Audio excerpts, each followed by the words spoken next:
Dans cette leçon, vous allez apprendre à créer un tracé linéaire à l'aide de mesures. Lorsqu'un ensemble de données est donné et qu'on lui demande de créer un tracé linéaire, la première étape consiste à créer une table de fréquences. Cela vous aide à mieux voir les données. Ensuite, vous pouvez créer votre tracé linéaire. Vous recevez les mesures suivantes pour les longueurs de verre en pouces. Vous devez d'abord créer une table de fréquences. Maintenant, nous pouvons facilement construire un tracé linéaire en utilisant nos données dans la table de fréquences.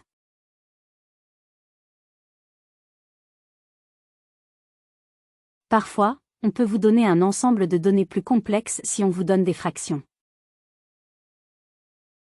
Afin de représenter correctement ces données, vous devez vous assurer qu'elles ont des dénominateurs communs.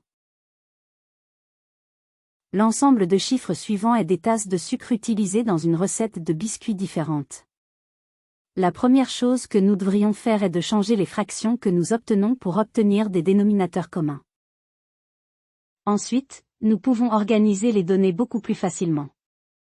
Nous allons faire une table de fréquences, puis créer notre tracé linéaire.